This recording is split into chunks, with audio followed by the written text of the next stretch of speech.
My name is Darren Hupke, and this is Pixels and Polygons, part of the Soundstone Network.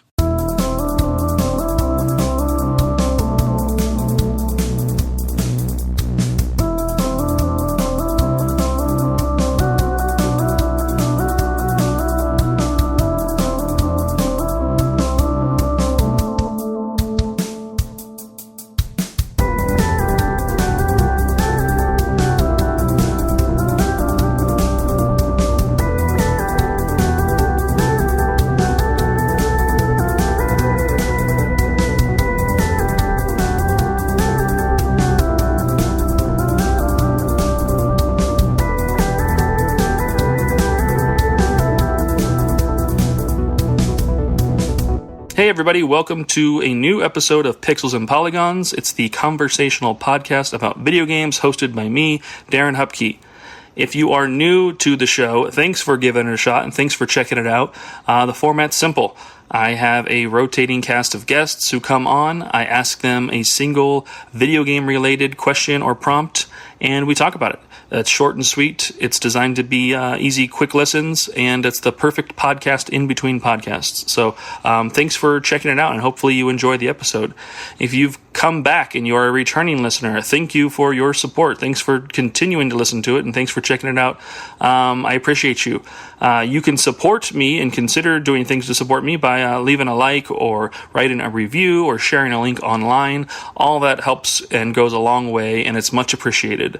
I've got other ways you can support over on Patreon at patreon.com/Darren Hupke. For as little as $1 a month, you can also support the show. That will allow you to contribute icebreaker questions that I will ask in future episodes and give you a shout out by name if I select your question. So if you'd like to interact with the show a bit and support me at the same time, consider doing that. Like I said, $1 a month over on my Patreon.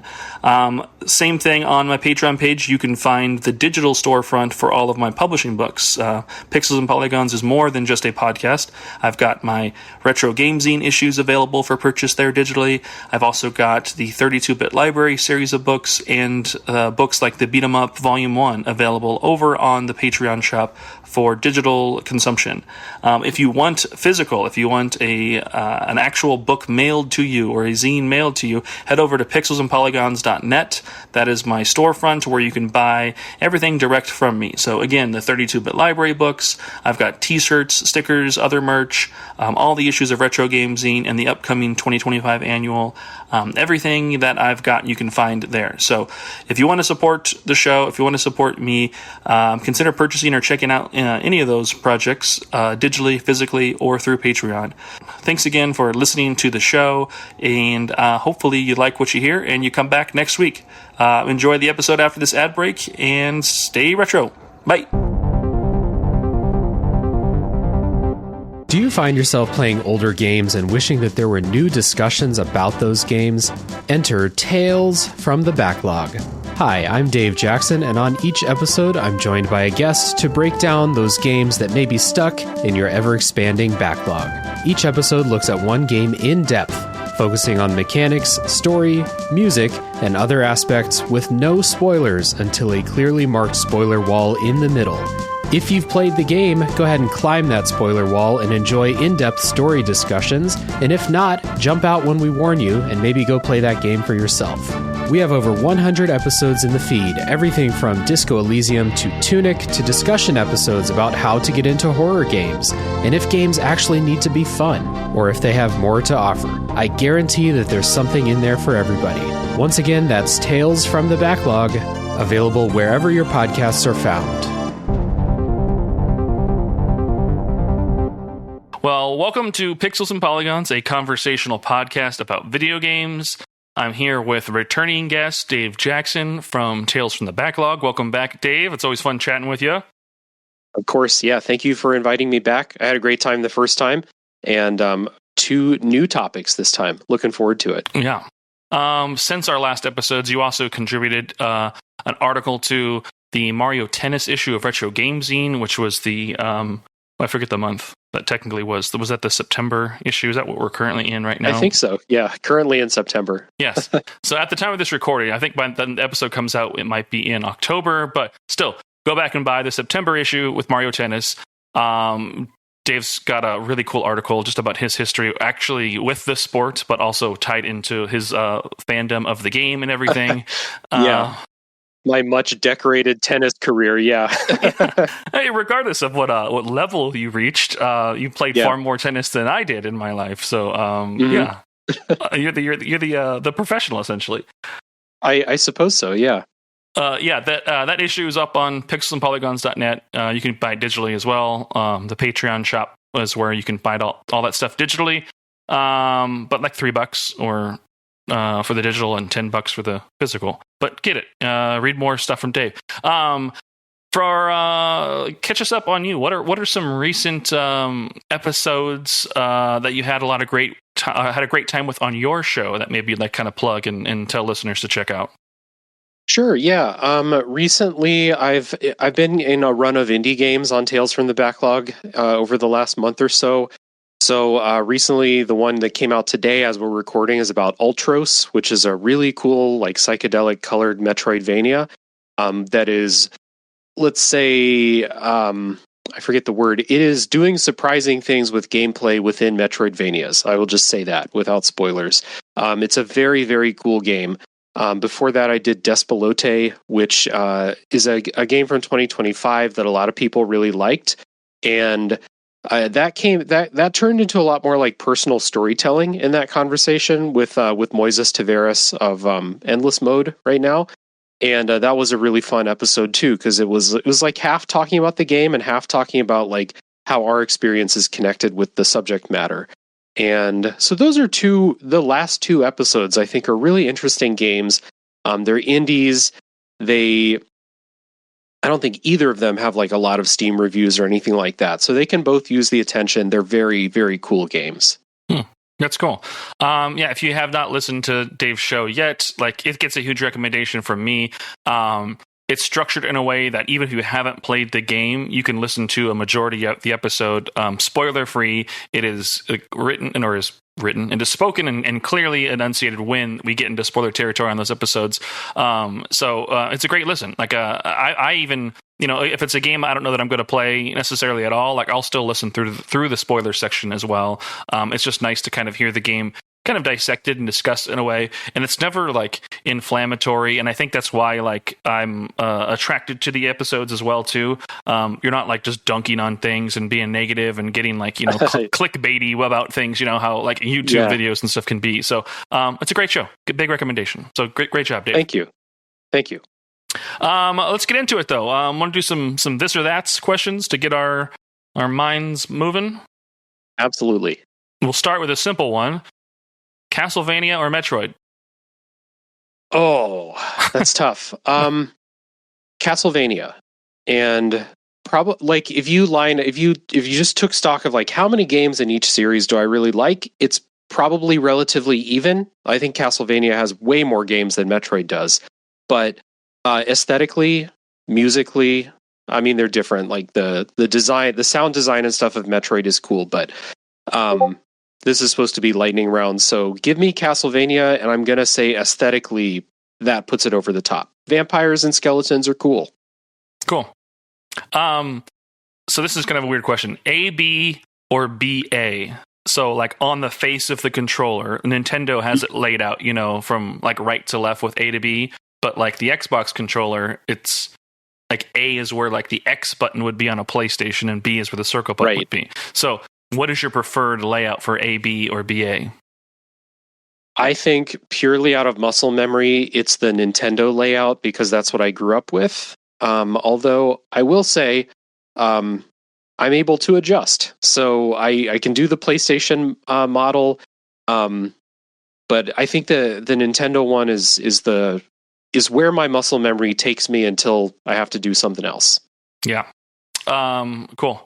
There was one weird hiccup I had on this for one of my kids wanted me to play like a Roblox game with them, and because Roblox is on the PlayStation, like that was the way I played it with them on their iPad, and I don't know if it's just an oversight or something, but like because it's been on the Xbox for a long time, but only more recently on the PlayStation, but like it knew I was using the controller, and it told me to press the X button to interact with something, but it was referring to the Xbox X button, which would have been like the square button for the PlayStation.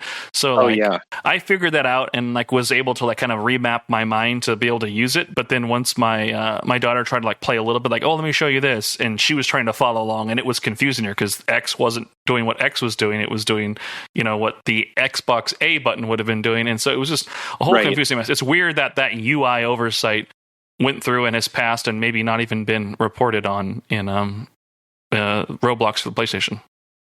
Yeah, that's one thing that I wouldn't be mad if I don't know, if like the video game leader of the world, whoever that is, decreed that all game controllers have to use the same layout, or at least like the corresponding button. This is the confirm button in all video games moving forward. This is the back button. I wouldn't mind that being standardized. Yeah. Yeah, like you can use like the start and select style like buttons to be like those primary things and let the other stuff be what it wants. Who knows? Whatever. Yeah. All right. Action RPG or strategy RPG? Ooh, so the way you phrased that, I would tend to say strategy RPG, but I don't want to play something that's like real-time strategy. Like turn-based strategy, like Final Fantasy Tactics, something like that. Give me that basically most of the time. Okay. Medieval or sci-fi? Medieval, I think. I just think it's a little bit more boring, like at the baseline level than sci-fi, but like I think that sci-fi has to clear a higher bar for me to think it's actually cool, rather than just like, oh, we're doing something different. A bog standard like medieval setting is still like comfortable and familiar in a way that like I'm okay with it. Okay. Last one here. Unnecessary sequel or remake? I'm not as anti-remake as a lot of people are.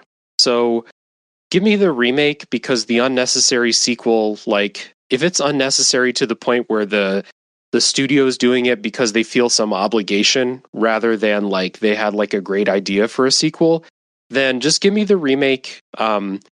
And I will maybe choose to not play it at all. But there are a lot of remakes that are coming out that like they do cool stuff. They have a different take on the first try, especially if it's like a game that came out a long time ago. I'm not talking about like the remaking The Last of Us Part 2 or something like that. Yeah. I mean, that's, I think, where my mind was coming from on that. Like some people who get up in arms about remakes and they're so upset. Like, what do they prefer to have? Like a sequel that maybe the creators or even like the story maybe not even like be set up for? Like, do they want some unnecessary sequel instead? Or why not allow us to return to this world, even if it is through the lens of a remake? I'm all good. I'm all good with remakes, especially if it doesn't influence or impact like the studio's ability to kind of continue to create new or original things. Like if you've got like a Blue Point Games or like Digital Eclipse or these companies who are able to kind of like repackage, remaster, or remake these things and let those original companies still do things, why not just flood the market with remakes and allow us to pick what we buy if it doesn't hurt the future development of things, Right. And there's a lot of caveats with saying that you would prefer the remake, but like the other caveat being that like, okay, so if you say you're going to remake, let's say they're like, we're going to remake Metal Gear Solid 4 next after the Metal Gear Solid 3 remake. Like, I think that you should make the original Metal Gear Solid 4 available for people to play too. That's like one of the bigger caveats is like, it would really suck if they remade Resident Evil 4 and they were like, guess what? You can't buy the original Resident Evil 4 anymore. That would be terrible. They didn't do that, but a lot of companies do that. The remake is the only one you can buy. Yeah, like Silent Hill 2. I mean, yes, exactly. You can go back to the PS3 and get that strange HD collection that already kind of messed up that the nobody game. Likes. Yeah. 100% agree. And that's also, why I want like access to all these old games. I think these companies should have some teams as like ambassadors to like their retro wares and making them available and like playable, like not only for monetary reasons for them, but just for the access of those original games and designs and all that stuff for players to experience. So it's weird that we don't have a more uniform way of that. I mean, I feel like Nintendo, as much as they're it's no longer called Nintendo Switch Online. I forget what it's called now, but did they change it? I mean, well, it's I forget what it's called. It is just called like that's something even more like generically like, oh, of course that's what it is. But whatever, it doesn't matter what the name of it is. That, you know, they just piecemeal deliver us a handful of games every now and then. There's no like rhyme or reason for it and everything. Like we don't have a say in what it is that we are going to see in there. But I love the simpleness and the access to it. But part of me wishes it was more of just like building a massive library like the classic like Wii Virtual Console was, where eventually it was just the storefront with like everything ultimately, well, not everything, but you know, it was just growing so significantly, and there are weekly releases that eventually you had a massive amount to select from and find almost all the games you want. But we've kind of gone backwards from there. Mm-hmm. Yeah, there's a lot of like places that are built up for like older, like retro games, basically, like the Nintendo Switch Online thing. The PlayStation Plus Classics that they call it, GOG for PC games. Like there's a lot of places that are like, they're there for classic games. So why not put Silent Hill 1, 2, and 3 on those? For some reason, none of those are available on like modern platforms. Silent Hill 4 is on GOG, but not the first 3. So why not put them up there? Like, instead of it just feels cheap when they're like, no, we're holding out because like we might remake Silent Hill 1 in 2029 or something like that. Yeah, they both can exist, and we can spend money on both, and fans would want both. So it's a weird line that they make there. But okay, that was the this and or that. So we're getting into it. I'll give you an icebreaker question here. A new update for the icebreakers. I have had this list I've been using since I started the show. But now, if you help support the show at the $1 tier on Patreon, you can also submit icebreaker questions of your own that I can potentially use. And if I do pick one of yours, I'll give you a shout out here on the show, and we'll use that for a weekly episode. So if you want to submit your own icebreaker question, go to patreon.com/Darren Hupke. Join for as little as $1. It supports me and helps the show. And you can get your question asked here. But I don't have any of those right now. I'm going to go through my list. I still enjoy my list, some of these questions here. Let's see if I can not stump you, but get you thinking. What is an option or setting that you always change before starting a game? Subtitles on. A lot of times they're on by default, but if they're not, I always put them on. No question at all. It is probably a holdover from like, sound mixing in movies got like really bad. Especially like specifically if you're watching them at home, it can be really hard to hear what people are saying. And also I have dozens and dozens of rock and metal concerts under my belt before I started wearing earplugs because I'm an idiot. So I could use the help following along with dialogue. So subtitles always go on. Yeah, I'm a big subtitle person as well, for similar reasons as well. And I get like the dynamic artistic nature that some sound design has gone through, but like a Christopher Nolan sound mix, like, Bane in Batman, I'm struggling at home to even understand or hear what he's saying. And it may have been an artistic choice, but like, there are still spoken words there. Let me understand what's being said so I can be a part of the story and part of the process. Yeah, I'm playing Dark Souls 2 right now, and Dark Souls 2 mixes the voices for the NPCs way down. So it would be really hard to understand if they didn't have subtitles. So I don't remember if that game has them on automatically or not, but I made sure they're on. Yeah, it's just, I want to know what people are saying, and my hearing's not the best, so always go with it. Okay. All right. Well, let's get into the main topic then. We are at the main point of the episode. I don't know where we're at. Whatever. We're at this point. This is where we are. We asked the question. This week's question, I had sent you the list again. You had selected a few you wanted to answer. But for this episode, we're going to answer what is a wow moment you had with a game? And in our discussion, I'd like to know what was it about it that kind of impressed you and kind of hear more about it. But yeah, what is a wow moment you have had with a game? So when I started brainstorming, there were a couple that immediately came to mind, and they're probably, the ones that everyone would say. Leaving the vault in Fallout 3. Breath of the Wild has a couple of amazing wow moments when the scale of the world is revealed to you. But I'm going to go with see what I did. I cheated and said 3. I'm going to go with the moment in Outer Wilds when you take off for the first time. You fly up into space for the first time.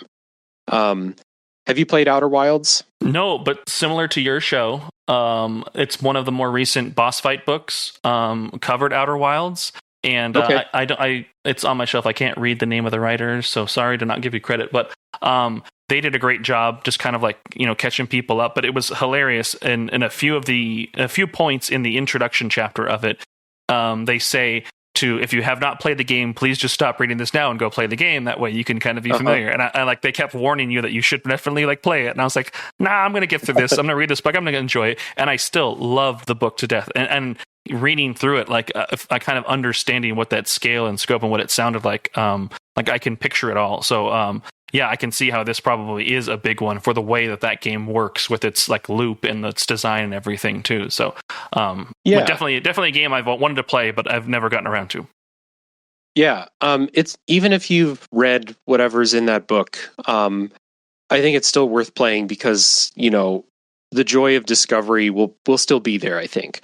So the reason that this moment works is the first hour or so of Outer Wilds, maybe half hour to an hour, is the tutorial that takes place on your home planet.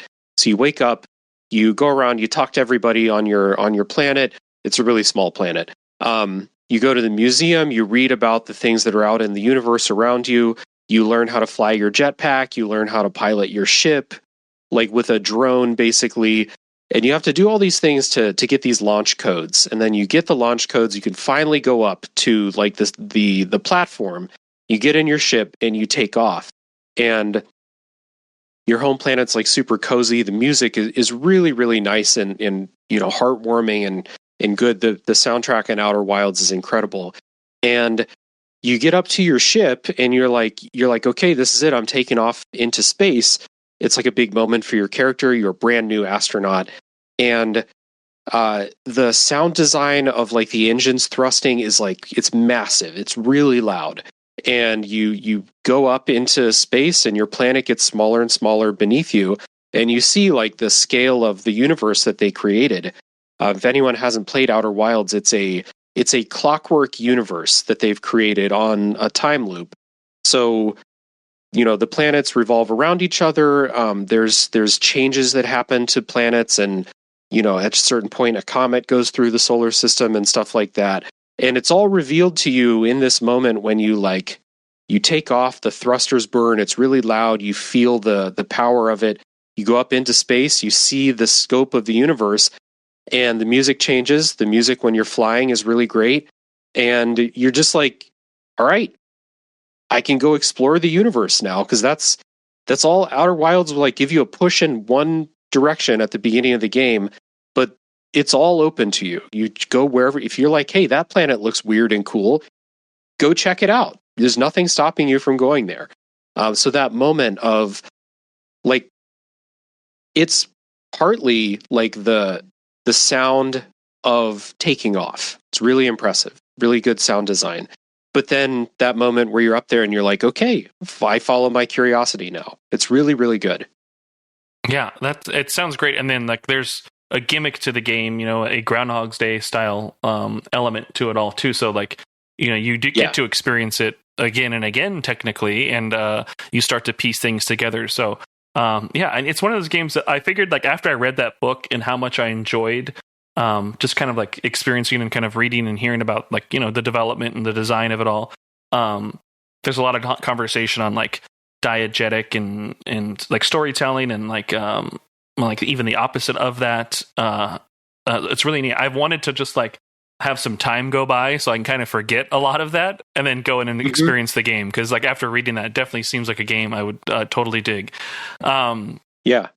The like, did you finish the game? Did you like roll credits and see like the ending, quote unquote, or Yeah. Did you get the? I was going to ask, like, did you get a similar feeling once you knew you were on that path there? Like, you know, obviously lifting off for the first time and starting like the mystery of it all, you know, it's one thing. But when you realize that maybe you're going to kind of see the end of it, did you also get that same kind of bubbling feeling of where it was all like culminating to?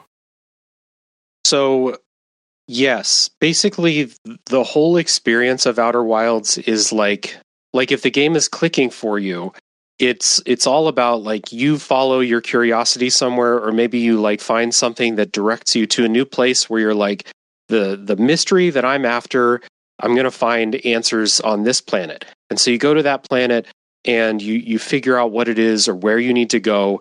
You get another lead, and you're constantly like following some combination of leads that you find, but also your own curiosity. Because anytime, like, you know, if I'm following a lead and I hit a dead end, there's an entire solar system of other places that I can go check out. So if I'm like, hey, what about that comet that flies through? What if can I land my ship on that comet? And the answer is, yeah, you can. If you're good at maneuvering, you can do it. And there's something there. You're always rewarded for curiosity like that. So basically the whole experience is that like curiosity driven play, which is really, really magical when it's hitting. The ending of Outer Wilds, which I won't spoil, the sequence of events that you do to get to the ending, I found was incredibly frustrating, and I really didn't like it. I liked, you know, the content of the ending, but what I had to do to get there was frustrating. But I got a second chance at it recently because I just played the DLC for the first time a couple months ago. And that, you know, if this episode's coming out in October or later, that's going to be an October episode on my show, is just about the DLC. And so I got another crack at not like enjoying Outer Wilds. I still really enjoyed it, but like more Outer Wilds, more of that curiosity driven gameplay and exploration. And like the magic was back a second time. Once you realize like, oh, this is what they're doing here. It's just like, I don't know that there's a game that I respect more than Outer Wilds, like from that perspective of like, nobody really ever sits you down and says, hey, Dave, the answers are on this moon. Go to this moon and talk to this person. He'll tell you what you need. They never do that. It's up to you to figure out like, okay, I might be looking for this person. Where did they go? Nobody really knows. So it's up to you to follow the crumbs and get to it however you can. Yeah, that's the interesting aspect of that game too. You technically could ruin the entire game for yourself if you read like, you know, where certain things are or what's going to happen at certain times and things like that. And that would just cut out the whole like essence of what it is that you want to do in that game. So it's one of those, you know, games as an art conversation as well. That's one of those games that probably like stands up there to like help like drive that conversation that, you know, games can be, you know, art, and you don't want to shortcut, you know, things like that too. So that's cool. It's probably my favorite game I've never played, just because of how much I've like read about and invested in. I did a review for it on my Patreon, but a lot of what it's talked about inside is the ludonarrative dissonance, gating, diegetic and non-diegetic concepts, and more. So it's like there's an academic tone to it, but not one that ever makes you feel like dumb as a reader. Like I'm not, you know, the most academic of readers and everything, but I was able to keep up and like really enjoy what was being said. Tommy Wallach is the name of the writer. He also designs escape rooms out in LA apparently, which is kind of a neat job to have. I can see how someone who designs escape rooms would have Outer Wilds speak to them because of like the clockwork nature. You solve this, that lets you go here and solve this, and yada yada yada. Outer Wilds is just like super, super impressive, like from a technical perspective too, because it's a solar system of dynamically changing planets, and it's a loop of 22 minutes, but like if you go to this place at minute 4 versus minute 17, it could be completely different. And so there's discovery to be made along the timeline too, not just in like static things that are there. And so like if you're curious, it's just like catnip of a game for people like that. And that's why like there's certain games that people say this about, but that's why like you truly can only experience Outer Wilds once, because even like I played the DLC 3-4 years after I played the main game, and I still like, it was like, if you beat the DLC, then there's another ending to the main game. And I was like, okay, I'll go do the main game. I still remembered what I had to do for the main game. So like, even with 4 years and, hundreds of video games and generally a poor memory, it still was in there. It's why like you can play it once. That's kind of your one shot at it. Because you'll never be able to replay it without knowing anything. So that would be, I don't know if this is on your topic list. It would be a fun topic. Like, what game would you Eternal Sunshine out of your mind and experience again for the first time? I bet you people will bring Outer Wilds to that topic if you do it. Yeah, that's a good question. I'm going to add that experience again. Is my note for that. Yeah, that'll be a good future episode. Maybe a future episode you can come back again and answer that one as well too. So I'll add that to my list. I'll pick a different game if I come back for that. No, you'll tell Outer Wilds because we all forgot about it the entire time. Yeah. Cool. Well, that's it. We did the thing. We answered the question, and that's the episode. So thank you, Dave, for joining and sharing that. I think that's a great share. Again, I just finished that book a couple months back, so it's just kind of fun to still kind of be in that world, even though I've never set foot in that world. Anything you'd like to plug before we wrap the episode? Anything you want listeners to kind of check out? Well, first of all, thanks for having me back. Good time chatting with you as always. And so I'm the host of Tales from the Backlog. If people have not listened to the show before, I have almost 200 games on the feed in the archives, and every episode is a multi-hour deep dive conversation with no spoilers for a while. It's usually over an hour of no spoiler conversation. So anything, whether you're interested but never played it, or if you played it and you want to hear someone dive into the story and stuff like that, we do that too. It makes it a little inconvenient to record that way, but I do it so that people who don't want to be spoiled can still enjoy the show. So that's Tales from the Backlog. Yep, I'll have links to that in the show notes as well. So if y'all want to click on there and check it out, please do. Big recommendation from me. So thanks, Dave. We will catch you again on a future episode for sure. Yeah, can't wait. Bye.